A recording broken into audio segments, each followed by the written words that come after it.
Hi, welcome to PSR studies. ఈరోజు తెలంగాణ రాష్ట్రంలో ఫిబ్రవరిలో జాబ్ నోటిఫికేషన్ అని ఒక ఆర్టికల్ అయితే రావడం జరిగింది. పూర్తి వివరాలు తెలుసుకుందాం. ప్లీజ్ అండి, వీడియో చూసిన వాళ్ళు తప్పకుండా వీడియో లైక్ చేయండి, ఛానల్ సబ్స్క్రైబ్ చేసుకోండి. తెలంగాణలో జాబ్ క్యాలెండర్ ప్రకారం జాబ్ నోటిఫికేషన్కి ఆగిపోవడానికి ముఖ్యమైనది ఏంటిది? ఎస్సీ వర్గీకరణ.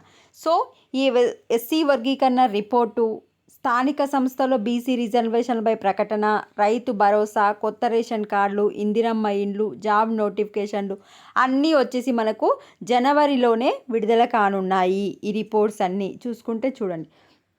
ఉద్యోగ నియామకాలలో రిజర్వేషన్లు కేటాయించనున్నారు. ఈ రిపోర్ట్ వస్తే జాబ్ క్యాలెండర్ ప్రకారం కొత్తగా నోటిఫికేషన్లు వచ్చే అవకాశం ఉన్నందున రిక్రూట్మెంట్ ఏజెన్సీలు రెడీగా ఉన్నాయి. వీటితో పాటు రైతు భరోసా, కొత్త రేషన్ కార్డులు, ఇందిరమ్మ ఇండ్ల మొదటి విడత లబ్ధిదారులను ఎంపిక చేసి ఇళ్లకు ముగ్గుపోయడం వంటి ముఖ్యమైన నిర్ణయాలన్నీ జనవరి నెలలోనే ఉండడం ప్రాధాన్యత సంతరించుకుంది.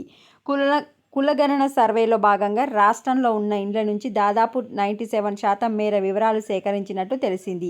ఈ డేటా మొత్తం డిజిటలైజేషన్ చేశారు. ఇప్పుడు రిపోర్టు తయారు చేస్తున్నారు. అన్ని వివరాలు కాకుండా అవసరమైన వాటిని ప్రభుత్వం బయటికి పెట్టనుంది. ఇక బీసీ డెడికేటెడ్ కమిషన్ కూడా ఎంతవరకు సమాచారం అవసరపడుతుందో అంతే ఇవ్వనున్నారు. ఆ తర్వాతే స్థానిక సంస్థలో రిజర్వేషన్లు ఖరారుపై స్పష్టత రానుంది. ఇదిలా ఉంటే ఎస్సీ వర్గీకరణకై సుప్రీంకోర్టు తీర్పుకు తగ్గట్టుగా రాష్ట్ర ప్రభుత్వం 1 మ్యాన్ కమిషన్ను ఏర్పాటు చేసింది. ఈ కమిషన్ కూడా జనవరిలోనే రిపోర్ట్ ఇవ్వనుంది.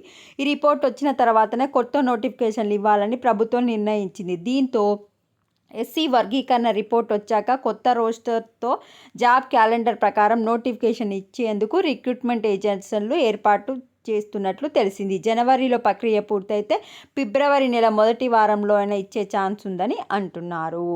సో మనకు జనవరిలో కంప్లీట్ అయిపోతాయి అన్నీ. ఫిబ్రవరి ఫస్ట్ వీక్లో అయితే జాబ్ నోటిఫికేషన్స్ అయితే రావడం జరుగుతుంది. వీడియోని లైక్ చేయండి, ఛానల్ సబ్స్క్రైబ్ చేసుకోండి. Thanks for watching.